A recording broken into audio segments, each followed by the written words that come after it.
Wow, when you think that this story would just completely end, wait till next year, let's see what happens. No. It decides it wants to creep up again. Alexander Isak to Liverpool might be back on. With all the latest reports and rumours, seems that Liverpool won't give up on this man as of yet. Because as much as there's new contract rumours for Isak, there's been some words that's been exchanged, allegedly. And also, Liverpool being attentive to the situation, meaning if Isak was not to sign a new contract, and even though he said they'd prefer to sell him to a club abroad if the case, well, I don't think Liverpool are going to exactly let that one go. Maybe even Arsenal, but not the point. Anyone that's here, please smash the like button. Super, super important. I know you might hear on loads of other videos, and you're wondering, oh, I can't be asked. Liking the video does wonders. And subscribe if you're new. I do a lot of updates. Everything seems to be going Liverpool's way at the moment, and somewhat Arsenal's, and bits and bobs here and there. Anywho, we see what Ben Jacobs said on TalkSport. In July, I think from Liverpool's perspective, they will still work out the Alexander Isak situation. Liverpool are not wanting to give up on Alexander Isak. You can't move now because the situation with Newcastle isn't clear when we all thought it was. And Liverpool will wait to understand. Is there an opportunity to move for Isak? And if there is, of course, they will place a bid. Yeah. That will be their priority to see whether the dream target is feasible. And it's funny because another update come from a Merseyside journal. I think you might have heard his name before. His name is Lewis Still. Even when he was asked about him, he said if Isak could move to Liverpool, he would. Easier said than done. Of course, is it probable? No. Is it possible? Yes. So this whole thing with Isak contracts, if he is to reject the new contract offer, it kind of tells me there's been somewhat conversations going on between Isak camp and Liverpool's camp. Now, this is major breaking news, in my opinion, and I can't believe I didn't do a previous video on this. But why not now? Why not now? And I'm going to support this argument. They're going to say, where is the money coming from? How many times do I have to do a video, or anybody else, because I've seen many, talk about Liverpool's finance, how healthy it is, and how much they can do, and others think they can't do it because it's FSG and obviously previous years. Well, people need to understand there's still a lot of movement going out of Liverpool. You know, Harvey Elliott's been linked with Newcastle recently. Sofal Kwanzaa. There's so much to break down with Liverpool that I don't think people comprehend how much money they can spend in this window alone if they choose to do so. That's how healthy things are. Allegedly, I'm not going to act like an expert, but the thing is with Alexander Isak, it seems that this guy is 100 million % their number one. And for Liverpool, if they want to dream big and be absolutely ambitious, I can see the move.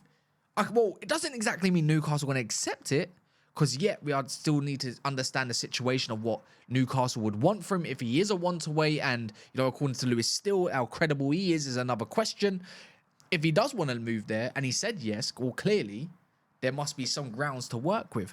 And even to support suggestions about monies, you know, the chairman of Liverpool, Tom Werner, he also came out and he was talking about Bertz and the 160 million they paid for him.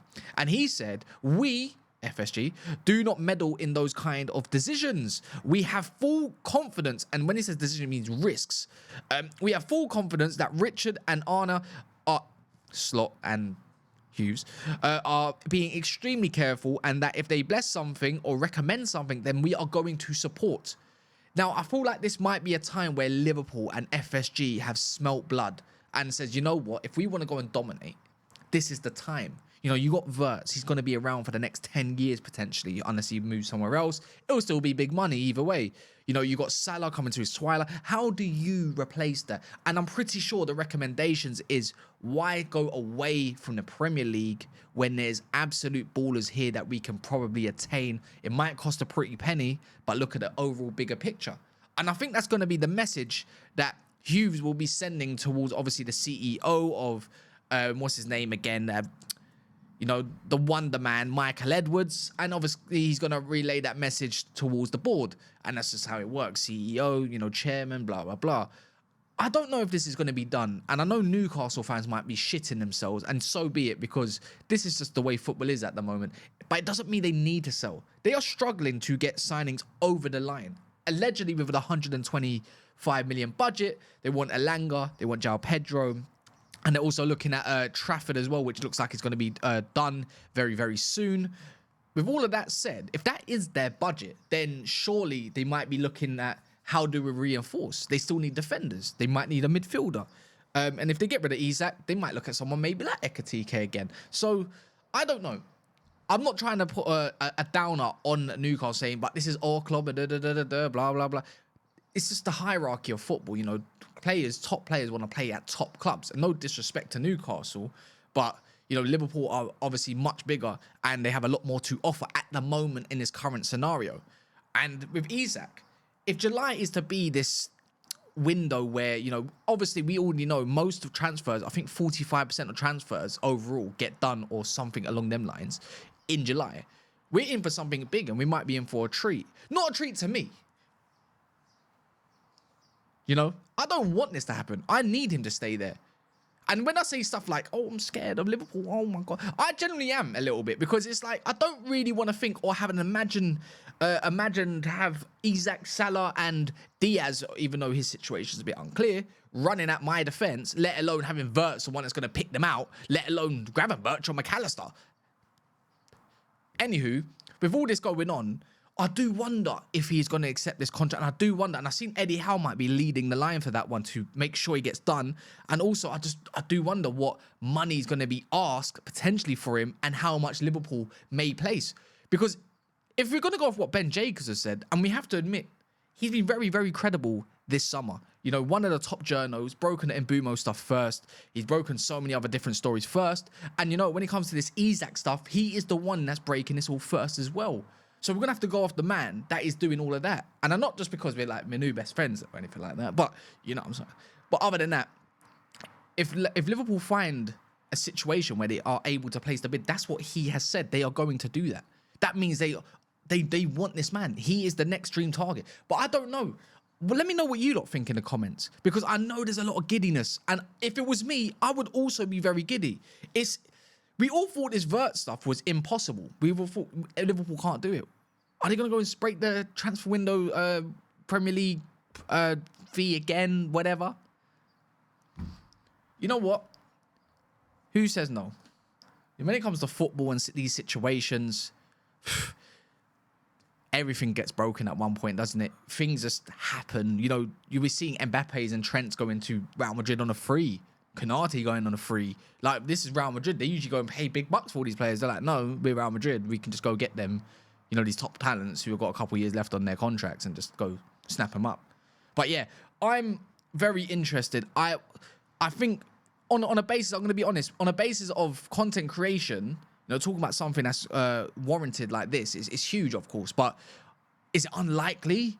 I'm not even going to say no anymore. I'm going to put it down to 50-50.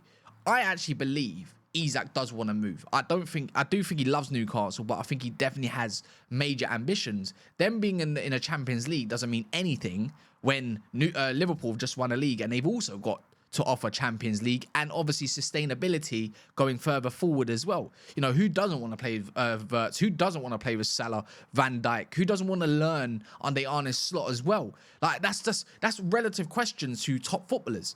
And I feel like with Isak, he can definitely be a legendary status. It's a bit like when Sadio Mane came over and then, of course, Salah came over and you got the trio. You could be finding another one of those, you know, he's at the right age, at the right time, a bit like Salah, to move on and go and do big, big things. I don't want to see that as a United fan, but as a football fan, I love all this stuff. Because top players at top teams bruise a lot of competitiveness, and from there, you can really rate who you support against that and want to beat the best to be the best. And you know what? If it collapses and he does absolute rubbish, we can laugh at them. Whichever club it is. Right? But yeah, getting to that age, maybe I'm going to get a little bit old. But yeah, we'll see what happens. If something else happens again, we'll see in July. So I think anything that is going to be said in and around the next couple of days in June, obviously that ends on Monday, I don't think you could probably just take it with a pinch of salt. July is huge. I just don't know where it's going to take a turn. And if this is the story that's going to break the internet, boy, God forbid. Anyway, smash the likes. Also, subscribe if you're new. If you like these sort of updates, I'm going to start doing player breakdowns at some point, the way they'd fit into the team. I have got a tactical pad. You know, if I move all of that, I've got it on this bad boy right here. And you know what? Might be able to see how it tactically all fits in a bit.